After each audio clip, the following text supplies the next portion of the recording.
Muito bem. Quadrante Pasteur. Você entrou aqui na Fiocruz Brasil e não falou de quadrante Pasteur, você provavelmente está com algum problema, né? Esse é o quadrante Pasteur, eu não sabia o que era, né? Tive que trabalhar um bocado, entender. Mas é um negócio até interessante e vou trazer aí uma tentativa de desenvolvimento de metodologias ou de ideias para a gente completar esse quarto quadrante aqui que fica sempre vazio, tá? Então, para quem não ouviu, né?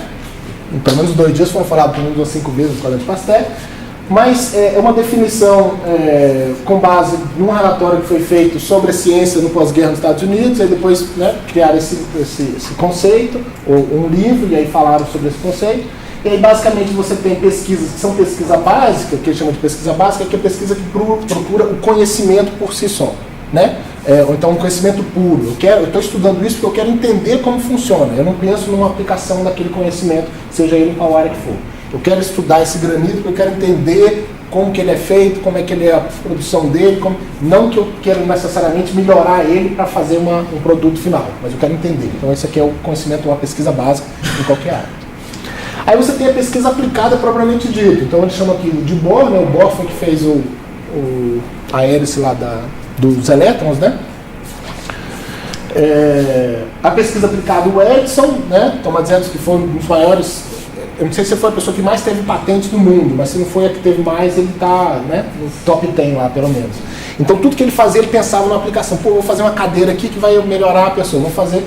Então quando ele trabalhava, por exemplo, ele começou a utilizar a lâmpada, né, para eletricidade, o foco principal dele em trazer eletricidade para trabalhar com a lâmpada não era entender como é que funcionava a eletricidade, ele queria trazer luz e deixar um negócio mais, né, funcionando. E aí tinham pesquisadores que queriam, não, a gente precisa entender as funções da eletricidade para melhorar o nosso processo de produção, para entender, fazê-la mais produtivo. Então aqui ele traz como aplicação ou pesquisa de aplicação prática, que é focando em resultado, né? Eu preciso achar uma solução para isso, eu não quero saber exatamente como é que funciona, mas eu preciso ter um resultado mais rápido possível.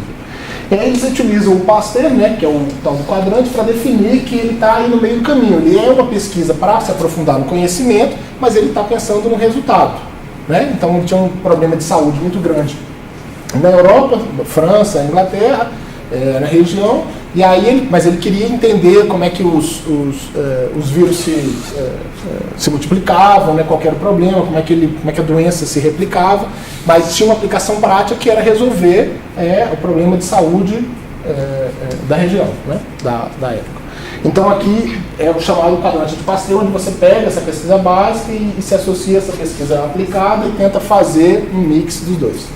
Agora, qual que é esse quadrante aqui agora? O pessoal não fala, né? Então, esse eixo aqui é relevante para o aumento do conhecimento, o avanço do conhecimento, e relevante para uma aplicação imediata, certo? Então, quanto mais para a direita, maior a aplicabilidade, quanto mais alto, maior o aprofundamento do conhecimento. O que poderia ser esse quadrante aqui, inferior? Misturas da básica com a aplicada. Seria uma mistura da básica com a aplicada.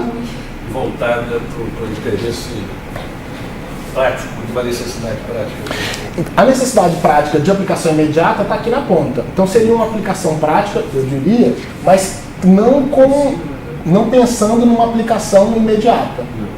Certo? Então, por exemplo, suponhamos que a gente queira trabalhar aqui com nossas competências. Certo? Que são as competências que vão apoiar a pesquisa final. Tudo bem?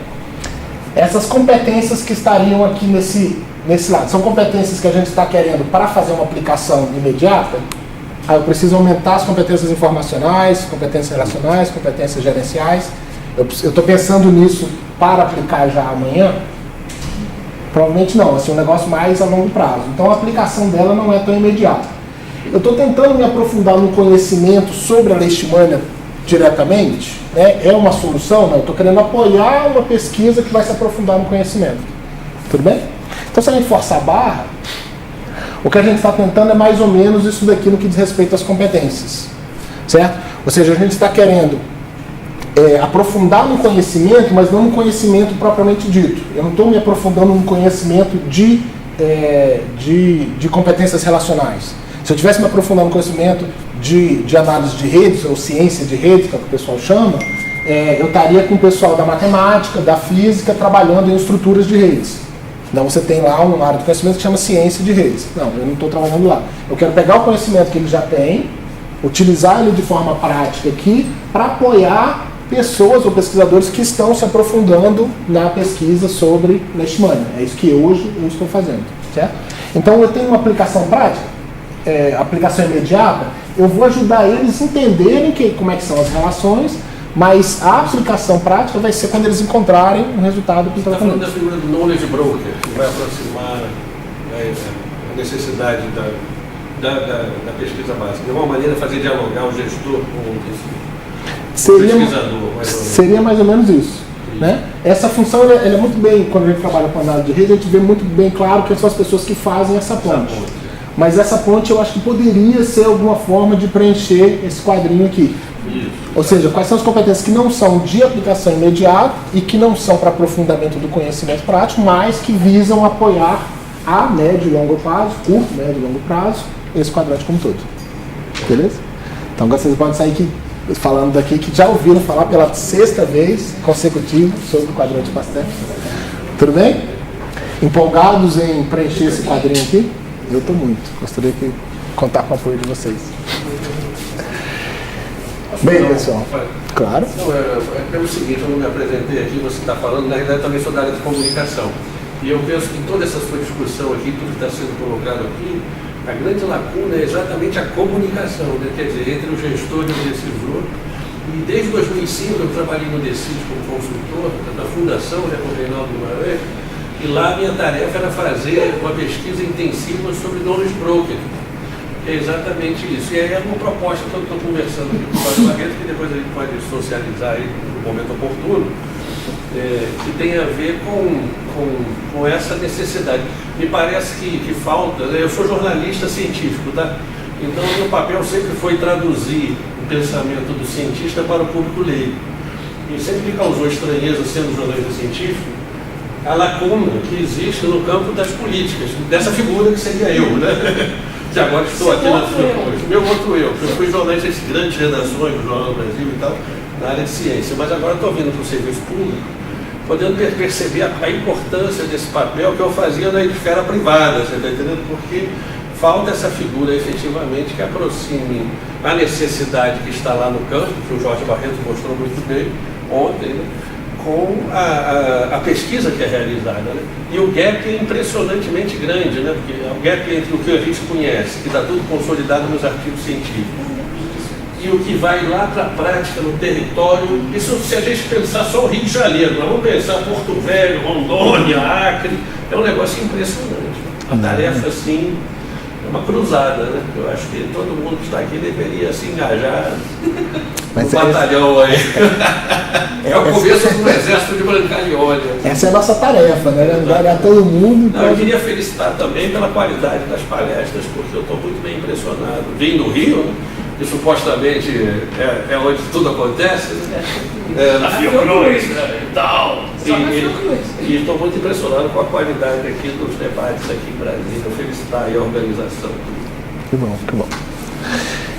Bem, tem vários jornalistas, a Luísa também, né? Tem um Diez. Publicitária. Pois bem, então o que eu imagino hoje é o que eu estou defendendo, né? Quem é daqui de Brasília, eu vou estar dando uma disciplina no semestre que vem, quem quiser participar, sobre esse quadrante, uma disciplina inteira, só falando do quadrante Pasteur, que é justamente pensando nesse conceito aqui, ou seja, o que a gente está fazendo aqui, porque na Fiocruz Brasília a gente tem um mestrado profissional que é de políticas públicas em saúde. E na verdade são essas atividades, ou seja, são pessoas da casa, né? A última abertura de chamados foi para pesquisadores da própria Fiocruz Brasília, com foco justamente que não é atividade fim de pesquisa da Fiocruz, não é necessariamente na área da saúde, mas que é de extrema importância hoje para você conseguir fazer essas pesquisas na saúde darem um outro passo. E aí é tentar entender que essas atividades, seja de comunicação, seja de análise de rede, seja de estatística, seja das áreas diversas aí, são de extrema importância para você trazer, da área jurídica, né? São de extrema importância para você trazer esse viés para a melhoria da saúde. Vou falar aqui agora sobre eu já dei essa palestra, curso, disciplina aí pelo menos umas 20 vezes nos últimos 3 anos, que é a análise de redes, é isso que eu tenho trabalhado, essa é a minha área de interesse. Como eu falei, eu sou engenheiro de formação, mas tenho trabalhado na ciência da informação, então tem muita questão da parte de tecnologia, de estatística, que eu consigo conversar bem com o pessoal da matemática e da física, mas eu consigo entender a necessidade informacional, então eu acho que eu achei um nicho aí bastante, que eu me sinto bastante à vontade. Então vou trazer um pouco aí sobre o que é a ciência de redes, tá? Então a ciência de redes, ela pressupõe, na verdade ela veio depois do que foi a análise de redes, mas é a área do conhecimento que ela se aprofunda no entendimento dessas relações, dessa utilização dessas relações de redes, tá? Então essa ciência de redes, ela foi desenvolvida mais ou menos nos anos 2000, que foi começando a ser estabelecida, depois que alguns artigos e alguns pesquisadores ganharam grande notoriedade na área. No entanto, ela nasceu já há muito tempo atrás. Em 1735, né, teve um pesquisador, Leonard Euler, que ele começou a trabalhar ele foi o primeiro passo, né, o primeiro pesquisador a trabalhar com o que ele chamava de teoria dos grafos. Teoria dos grafos é muito trabalhado na matemática, e aí você tem áreas de pesquisa na matemática que só trabalham com teoria dos grafos e o aprofundamento disso. Isso começou em 1735 e a teoria dos grafos funciona muito para quem trabalha com análise de redes ou a ciência de redes.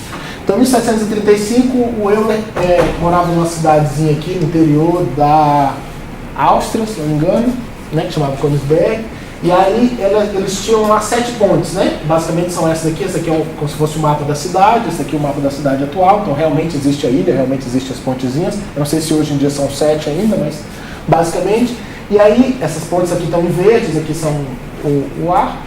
Então a ideia era, diz que tinha lá uma aposta no bar da cidade, lá próximo da esquina, que quem conseguisse passar por todas as pontes e somente uma vez, ganhava lá uma semana de chopp de graça no boteco da cidade. Bem, basicamente não tem solução, tá? O Euler conseguiu comprovar que basicamente você não consegue passar todas as pontes somente uma vez. Se você quiser passar por todas as pontes, você tem que passar mais de uma vez, e aí você se aprofunda na teoria dos grafos e ele vai explicar matematicamente diversas vezes por causa disso. Tentando explicar resumidamente, provavelmente a maioria de vocês não vão conseguir pegar de primeira, né? Eu pelo menos não peguei, tive que ler isso umas 4, 5 vezes. A ideia é a seguinte, ele pegou isso daqui e transformou nesse grafo. Então, o que ele diz, cada ponto desse aqui seria uma ponte. O que ele diz aqui que nenhum ponto, né? Nenhum ponto não. No máximo 2 pontos da rede inteira, que poderia ter 40 pontos, né? Mas no máximo 2 pontos podem ter número ímpares de linhas entrando ou saindo deles. Se você tiver mais de 2 pontos com número ímpares de linhas, você não consegue passar por todas as pontes somente uma vez. Tudo bem? E qual que seria a lógica? Então a gente tem aqui, 1, 2, 3, 4, 5. Então tem um ponto com 5 linhas. 1, 2, 3, 2 pontos. 1, 2, 3, 3 pontos. 4 pontos com 3 linhas. Então se você tem mais de 2 pontos com número ímpar de linhas, você não consegue passar por todas. A lógica, só um caminho rápido, é que o número ímpar seria o local que você começa ou que você termina. Então por isso que não pode ter mais de 2. Então você não começa em mais de um lugar e você não termina em mais de um lugar. Por que você começa ou você termina? Suponhamos que essa porta seja a ponte. Se eu começo aqui, eu passo uma vez pela porta, certo? Eu passei o número ímpar. Para eu terminar nesse lado de novo aqui, eu tenho que passar uma segunda vez por ele. Para eu passar de novo, então eu teria que passar pela porta o número ímpar de vezes para ou começar ou terminar dentro de um local. Então essa é a lógica mais ou menos de grande espaço. Quem quiser, é só procurar no Google aí, que você tem, né, facilmente uma explicação mais detalhada sobre isso. Mas basicamente foi o primeiro passo sobre a teoria dos grafos e como é que você começa a trabalhar com linhas e pontos. A grande sacada para a análise de redes foi ele conseguir transformar esse desenho nesse grafo. E aí só um detalhe importante aí para vocês, na análise de redes a gente chama isso daqui de grafo, não de gráfico, tá? Então todo mundo chama assim, o gráfico tal. Não. Se é uma rede, isso aqui é um grafo, que é diferente de um gráfico de barras ou um gráfico... Tudo bem? Então a grande sacada dele foi conseguir transformar, e esse aqui é o que a gente chama de nós hoje, e esse aqui é o que a gente chama de linhas. Tudo bem? Então, por exemplo, se a gente está trabalhando com publicação científica, esse daqui é o professor Maurício Barreto, esse daqui é o professor Isaac Reutemann. Então, eles colaboraram 2 vezes, porque ali pressupõe a colaboração científica. Se eu avaliar, por exemplo, comunicação, então quantas vezes o professor Morel falou com o professor Isaac nos últimos 2 dias? Eu posso ver o telefone deles e ver se eles se ligaram. Então, isso aqui pode ser uma relação de comunicação. Então, as relações eu posso avaliar de uma série de maneiras, né? Quantas pessoas falaram com vocês, quantas pessoas que você conhece, relações entre famílias, relações profissionais. Então, tem uma série de formas de você mapear ou estabelecer essas relações entre os indivíduos.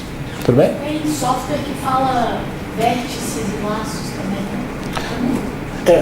A nomenclatura tem uma variação, né? Então, nós, é o mais comum utilizado, mas o vértice também é muito utilizado. E aí, laços são as linhas, mas você pode chamar de arcos quando é direcionado ou não direcionado, e laços quando é não direcionado. Cadê? Arcos quando é direcionado e laços não direcionados. Então, você pode ter também redes que são direcionadas. Então, se a gente está falando se a gente vai fazer um mapeamento, por exemplo, de financiamento público, então comércio bilateral entre países. Posso dizer que país tal exportou para tal país. Então, posso fazer esse mapeamento de forma direcionada ou de forma não direcionada. Tudo bem? Então, tá. Então, esse aqui é o primeiro passo. Foi quando começou, em 1735.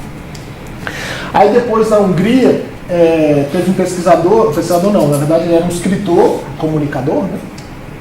Que ele escreveu um conto que ele chamava aí de... como é que era o nome do conto? Cadeias. E nesse conto, Cadeias, ele fazia uma explicação, ele contava dentro do conto dele que um pesquisador, que ele era o protagonista da história, que ele podia falar com qualquer pessoa no mundo. E aí a pessoa, mas como você consegue falar com... Na verdade, eu estava na Hungria, como é que você consegue falar com o rei da Itália? Eu sei falar com o rei da Itália porque eu falo com o fulano de tal conhece o prefeito conhece o governador, que consegue falar lá com o rei da Itália. Então, no conto, ele falava várias pessoas que ele conseguia chegar por meio dos seus contatos, amigos dos amigos dos amigos.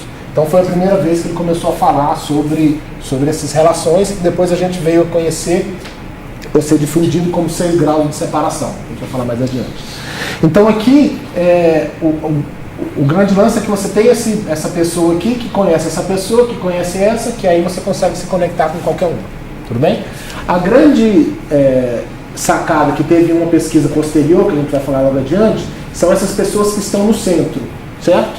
Então, a sua capacidade de falar com várias pessoas fora do seu espaço é porque você tem pessoas que são muito centrais. E essas pessoas muito centrais conseguem fazer essa ligação entre as diferentes pessoas. Um outro pesquisador que ajudou para a ciência de redes, né, foi um sociólogo, o nome dele é Jacob Moreno, até hoje ele é muito citado, muito utilizado na sociologia e na psicologia, mas ele foi a pessoa que cunhou o nome, né, sociograma, né, e a sociometria propriamente dito. Então foi a primeira pessoa que conseguiu mapear as relações sociais, conseguiu não, né, que fez o primeiro mapeamento das relações sociais entre indivíduos. Então ele fez um estudo aqui, mostrou esse mapa. Basicamente, esses daqui são alunos de uma escola de ensino fundamental. Os triângulos, se não me engano, são os meninos, as bolinhas são as meninas. Cada um deles a gente não consegue ver aqui, mas é o nome de cada um dos meninos e das meninas. E aí ele conseguiu mapear como que eles se relacionavam. Então ele diz aqui, né, antes do advento da sociometria, ninguém sabia o que a estrutura interpessoal de um grupo precisamente parecia. Então eu podia olhar lá no playground da escola, né, que os meninos estavam de um lado, que as meninas estavam de outro, que eles jogavam bola, brincavam de, né, sei lá o que os meninos brincavam lá, boneco, fazia, mas a gente não sabia como é que essa relação se dava, propriamente dito. Com o sociograma ele conseguiu estabelecer essa relação. Ou seja, tem meninas que talvez tenham mais contato com outras, tem outras que estão mais separadas. Então ele mapeou isso daí e conseguiu visualizar como é que essa é a relação. Né? Nesse caso específico aqui, você vê que os meninos estão completamente separados, só um menino, essas aqui são linhas direcionadas, né, que tentavam falar com uma menina. Então você já vê aí que já havia uma tentativa de proximidade, mas nunca era recíproca esse negócio. Né? Então o menino correndo atrás do menino, mas não funcionava bem. Né? Tudo bem.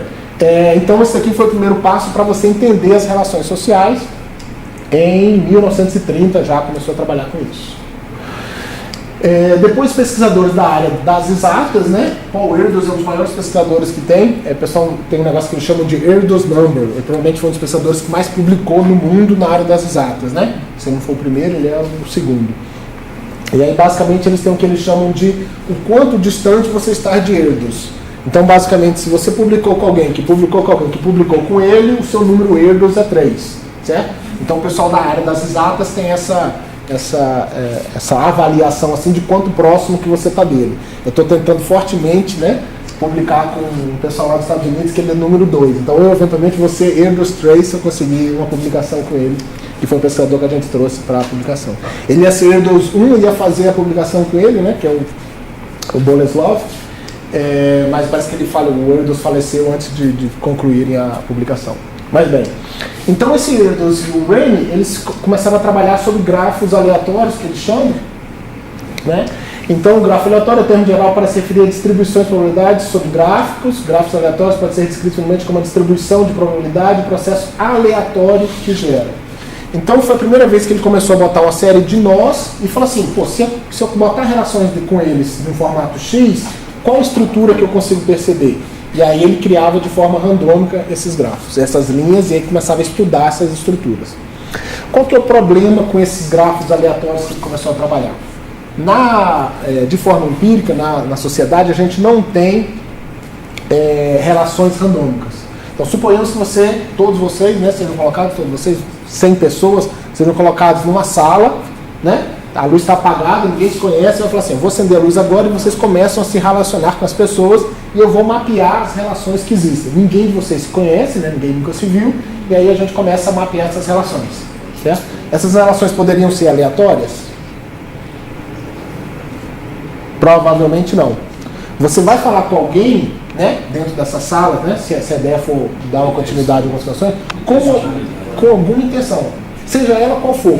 Seja porque ela está muito próxima de você, seja porque ela é uma pessoa alta, seja porque é baixa, seja porque é do mesmo sexo, seja porque ela está rindo, seja porque eu estou achando que ela é simpática, seja porque ela está muito longe e gosta de pessoas que estão mais afastadas. Então você tem algum motivo que você vai estabelecer essa relação. Então a aleatoriedade completa, na verdade, a gente não tem em redes normais, né? Mas primeiro, as redes randômicas são muito utilizadas como referência. Então você tem uma rede normal e aí você pega uma rede aleatória e fala assim, essa rede aqui tem maior densidade do que essa rede aleatória. Então você utiliza como comparação. Mas na natureza a gente não tem randomicidade nas relações estabelecidas, tá? Esse gráfico está sendo utilizado na immunologia agora. Esses gráficos aleatórios. Você já viu?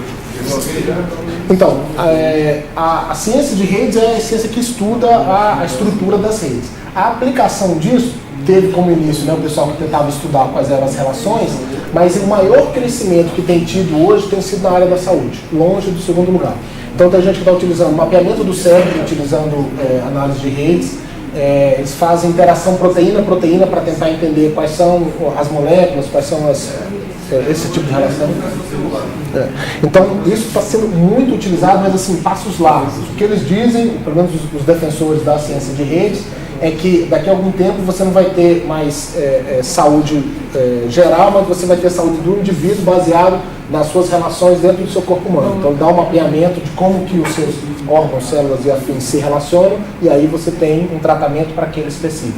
Então ele diz, a pessoa que tem surdez e tem problemas nos rins, a molécula, sei lá, a célula que está afetada é a mesma que traz o problema para os dois. Então, em vez de tratar a surdez, você vai tratar o elemento, a molécula. Então, assim, existe um avanço enorme. A minha maior felicidade seria se eventualmente dentro da Fiocruz a gente conseguisse utilizar análise de redes na área da saúde, propriamente dito, e não como um apoio à informacional, mas isso é uma evolução, né? Só acontece com o tempo. Eu não converso com você sobre isso. Mas o maior crescimento tem sido na área da saúde. Na área da ciência da informação tem sido utilizado nos últimos 10, 15 anos. Na área da administração tem sido também muito utilizado. O pessoal utiliza para fazer relações dentro do ambiente de trabalho, saber quem é o especialista, quem é a pessoa que mais trabalha e tomar decisões na área da gestão. Então tem aplicações diversas que estão sendo feitas aí, que não é a ciência de rede, mas sim utilizando isso daqui como método. Então imagine como é que era A estatística tem muito tempo atrás, mas como era o começo da estatística, falou, temos um método novo, onde pode ser aplicado? Começou uma área, depois outra área, então a análise de redes está muito, talvez, caminhando nesse sentido. Estão começando a entender e começando a aplicar isso em diferentes áreas. Bem, Stanley Milgram foi um pesquisador, ele fez aí um trabalho de pesquisa onde ele pegou vários pacotes e pediu para esses pacotes serem enviados para o lado leste, né, dos Estados Unidos. Então, ele pegou vários estados aqui no centro dos Estados Unidos e mandou eles entregarem os pacotes para algumas pessoas aqui na cidade de Boston, ou no estado de Massachusetts.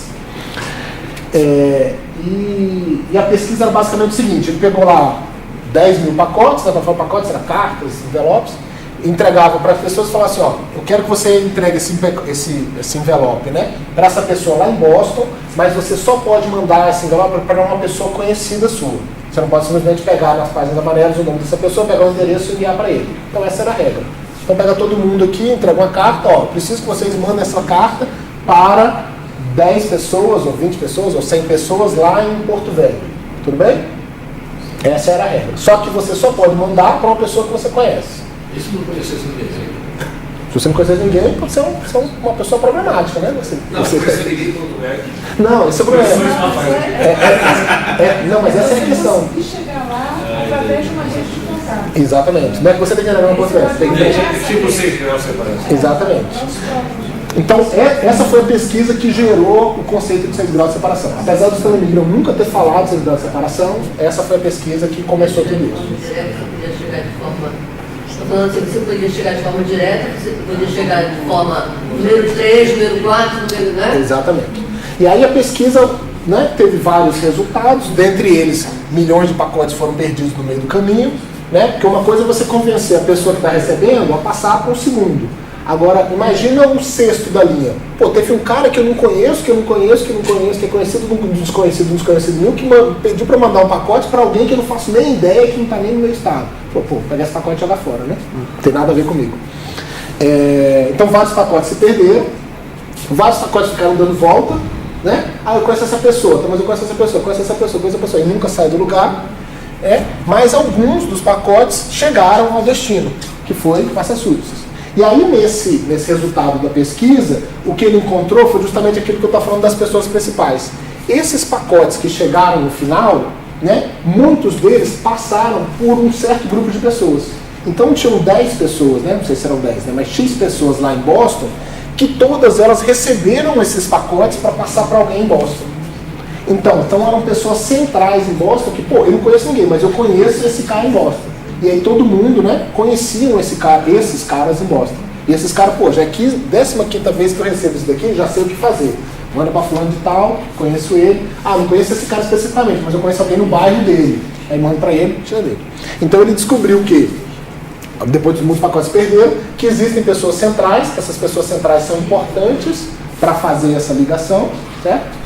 E que alguns dos pacotes demoravam um tempo relativamente curto, que era esses 6 graus de separação. Então, tinha uns que demoravam muito, mas vários deles demoravam relativamente pouco, e esse relativamente pouco estava em volta dos 5, 6. Várias outras pesquisas parecidas com elas já foram feitas, usando o Facebook, usando e-mail, e aí o número está sempre aproximado a isso daí. Não é exatamente 6, tá? Dentro do Facebook você consegue, parece que, falar com qualquer pessoa dentro do Facebook com 4,3, acho que isso daqui aqui é a média. Então isso daí é muito fácil de ser calculado hoje com a análise de redes. Tudo bem? Então a ideia basicamente é isso. Ah, eu consigo mandar, né? Eu consigo falar com o presidente Barack Obama? Provavelmente com 3 nós eu consigo falar com o Barack Obama. Conheço alguém que conhece o governador, que conhece o presidente, que o presidente já falou com o Barack Obama algum dia, né? Então tem essa relação. Agora, será que é tão fácil falar lá com o Barack Obama do que seria eu falar com um plantador de arroz lá na Tailândia? Opa, aí já é mais difícil, né? Então aí você já tem uma pessoa central que tem que chegar na Tailândia, para essa pessoa central na Tailândia conseguir chegar na vila que esse plantador de arroz está lá plantando arroz para conseguir falar com ele. Tudo bem? Mas para você conseguir fazer essa conexão, você tem sempre essas pessoas centrais que, se elas não existissem, a rede não estava conectada. Então esse aí é o ponto principal. Essas pessoas centrais. Você sabe, uma coisa que eu estava pensando que você disse agora, o quanto a intencionalidade ela é recorrentemente determinante. Porque, por mais que essa pessoa pudesse estar num lugar central, a intencionalidade de se relacionar determina ou não se aquilo vai para frente, sempre, né? Então, realmente, por aí fica ainda mais claro que, sem intencionalidade, não há relação. Não há relação. Existe algumas definições sobre pesquisa, avaliando a capacidade dos pesquisadores de se alçarem na carreira, né? Não de se relacionarem, mas de se alçarem na carreira, que está relacionada muito com a capacidade dele de se articular. Então, né, tem alguns estudos aí que falam que os pesquisadores que mais se articulam, na verdade, têm maior capacidade de produzir coisas que são bem diferentes. Enquanto que você tem pesquisadores que são geniais, mas que ficam somente no seu universo de pesquisa e conseguem se aprofundar e trazer resultados fantásticos, mas eles não conseguem sair muito daquela competência pela essa não articulação. Então, eles falam muito... Capital social, o Bourdieu. Capital social, exatamente. O Bourdieu a gente tem utilizado, estou fazendo um artigo exatamente utilizando o Bourdieu aplicado na análise de redes, que é para fazer esse tipo de estudo. Ou seja, quais são as pessoas que você tem que fazer esse trabalho, né? Se você falar com o Wagner é especialista nesse... Não, eu queria terminar o projeto porque, né, eu quero chegar no resultado. Falei, rapaz, a gente tem que articular, vamos ver qual que é a pessoa que a gente traz, porque aí a gente consegue abrir espaço, né? Se o bolo é desse tamanho, se eu cortar em 2, eu vou ter um pedaço. Agora, se eu faço um bolo desse tamanho e corto em 5, meu pedaço vai ser maior. Então, vamos trazer mais gente. Só que aí você tem que fazer um balanceamento, né, de quanto que você articula para quanto que você produz. Né? É o famoso network? É o famoso network.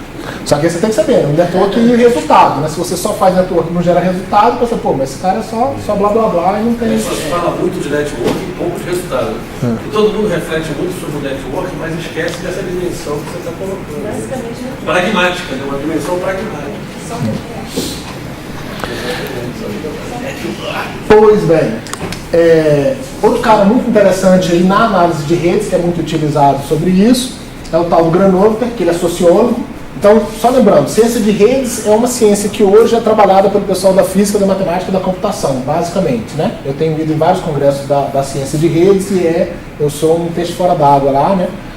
A maioria do pessoal é dessas áreas. Mas para montar isso daqui, a gente já teve matemático, sociólogo, psicólogo, então teve gente de diferentes áreas trazendo os conhecimentos, que é a análise de redes sociais, né? Ou seja, você não precisa só entender quais são as relações, mas você também precisa entender a socialização, que é isso que a gente está fazendo na pesquisa da Leishmania.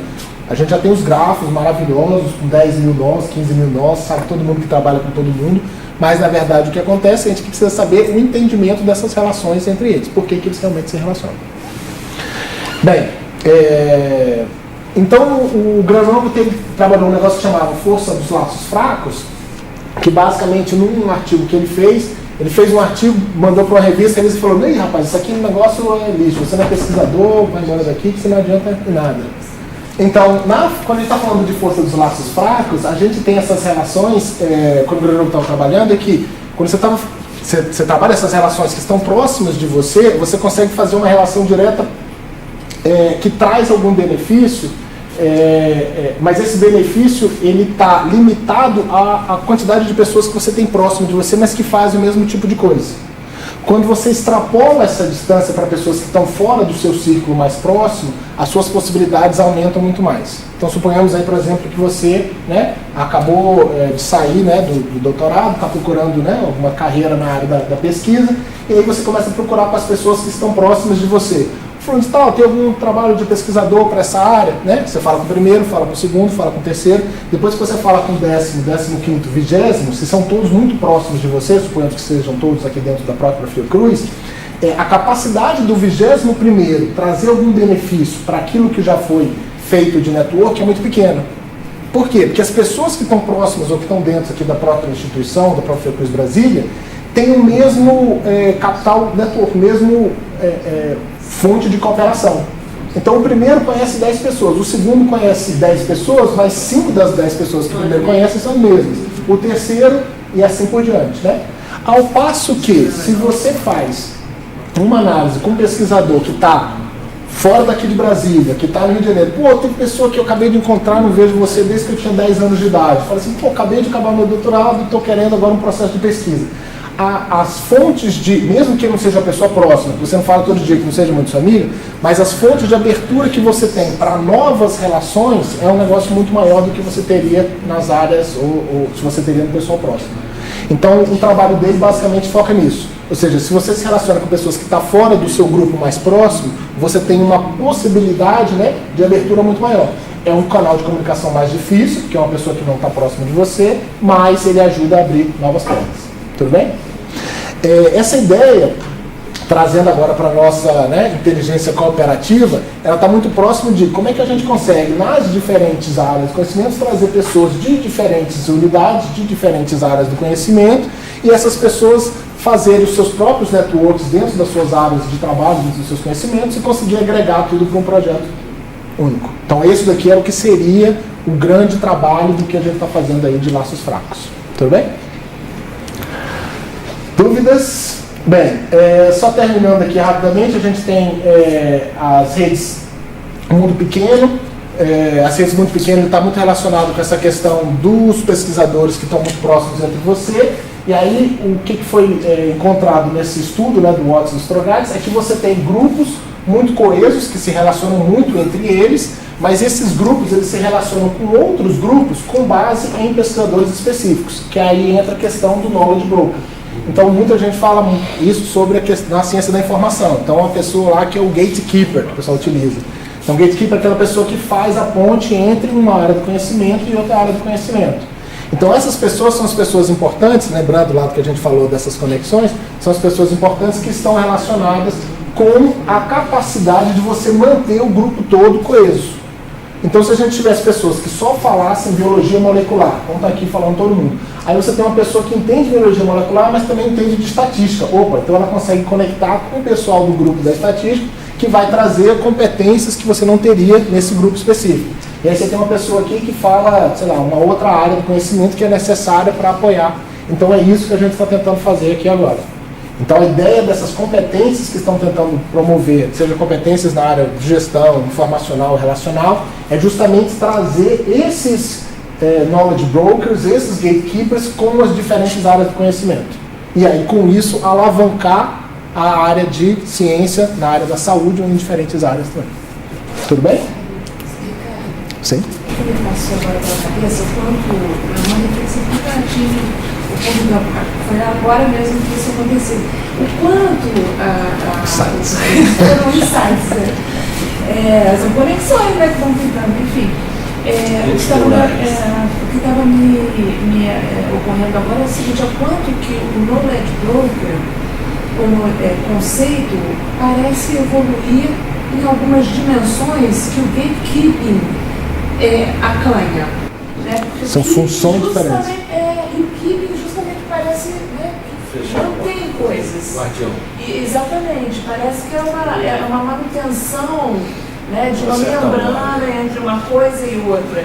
Enquanto que o knowledge broker me parece que é justamente uma ideia de mais dinamismo entre essas coisas. Para dar conta mesmo, eu acho que da maneira que o conhecimento vem evoluindo, né?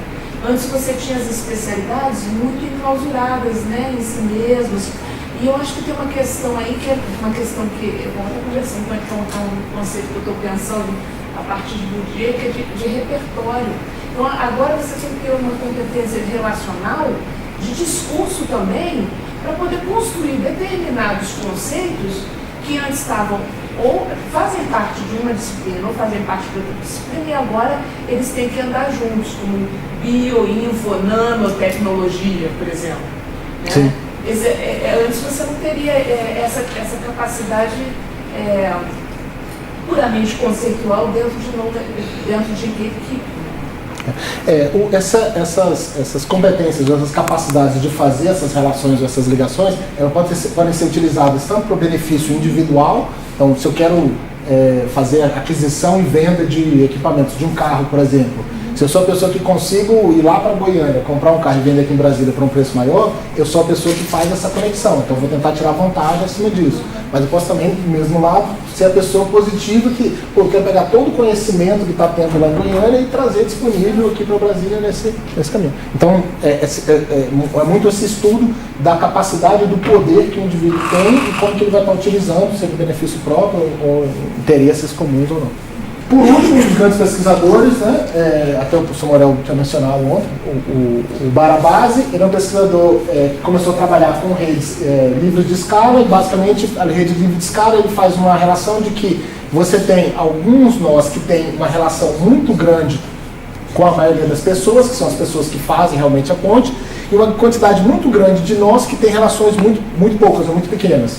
E aí eles chamam livre de escala porque ele segue uma escala logarítmica da quantidade de relações que um nó tem com a quantidade de possibilidades ou de relações que os outros nós têm que não têm conexão. Então esse é um dos maiores pesquisadores que a gente tem hoje dentro da área de ciência de redes, e ele tem trabalhado, a maioria dos trabalhos dele tem sido na área da saúde. Então, né, quando você traz, André, né, que a ciência de redes está sendo utilizada na área da saúde, assim, o último congresso que eu tive na Espanha era justamente da ciência de redes, organizado por ele, que chama NetSci. Eles tinham, acho que uns 10 painéis de diferentes áreas, 5 desses painéis eram da saúde. Painéis completamente diferentes. Dentro do painel tinha lá uma equipe de 20, 30 pesquisadores falando do assunto específico da saúde. Então, pra você ter ideia que o congresso era um congresso de redes, mas metade dele era só voltado para a saúde. Só que a aplicação na saúde não no nível que a gente faz aqui de publicação científica, mas no nível realmente de aplicação prática de resultados, né?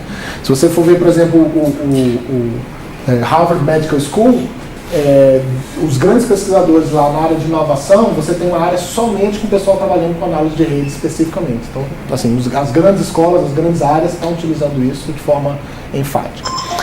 A gente vai ter um congresso aqui no Rio de Janeiro, em novembro, a gente chama CARA, né, Colóquio de Análise de Redes Aplicada.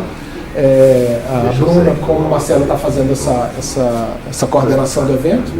E a ideia é que a gente esteja trazendo pessoas para falar muito sobre a aplicação da análise de redes em diferentes áreas de conhecimento, seja na ciência da informação, seja na saúde, seja na gestão, e vocês, vai ser no Rio. Vocês estão todos convidados, 8 e 9. A gente vai abrir a abertura dos arquivos, né, dos chamados, né, fazendo marketing para o projeto. Provavelmente daqui a umas 2 semanas, é só um resumo, né, e a participação é aberta. A gente fez ano passado aqui, 8 e 9 de novembro. E aí vai ser só sobre a aplicação da análise de redes. Mais um último pesquisador aqui é o Borgatti. Curiosamente ele nasceu no Brasil, né? Estava passeando, ele nasceu na Bahia, mas acho que ele fala pouco português. Mas ele trabalhou muito com um conceito de centro-periferia. Ele tem uma ferramenta muito utilizada que é o CINET, uma ferramenta proprietária. E aí ele diz que você tem pesquisadores que estão no centro da estrutura, e esses pesquisadores eles tendem a se comunicar muito intensamente, mas também se comunicam com o pessoal que está na periferia. Então isso aqui foi muito visto dentro da ciência. Então você tem os pesquisadores que são os pesquisadores com grande notoriedade dentro de áreas do conhecimento, eles se colaboram entre si, tanto em diferentes países, mas também eles colaboram com suas respectivas unidades, com seus respectivos laboratórios, e assim eles meio que têm um controle sobre a ciência, ou seja, qual que é o tipo de pesquisa que está sendo feita, né? Porque as pessoas que estão trabalhando com eles são seus orientadores, as pessoas que estão nos seus laboratórios, mas eles sabem o que está sendo feito porque eles têm colaborações também com os outros pesquisadores dos outros grandes laboratórios. Então é isso que normalmente acontece na ciência e em outras áreas também do conhecimento e da política.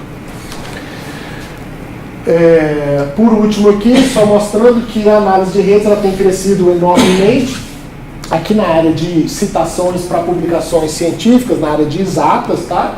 Então você tem as publicações do Barabasi, do Albert, do Otis Sograd, do Nilma, que são todos pesquisadores da área da ciência de redes, que começaram a publicar no final dos anos 90, começo dos anos 2000, e o número de citações aqui. Então você tem publicações de exatas que são de mais tempo, elas têm um número de citações que vai mudando com o tempo, mas nos últimos anos o número de citações tem sido muito maior para as publicações que têm relacionadas com a ciência de redes. Tudo bem? Só para vocês terem uma noção de quanto que isso tem ganhado espaço na área das exatas, né? A gente não está comparando aqui com outras áreas do conhecimento.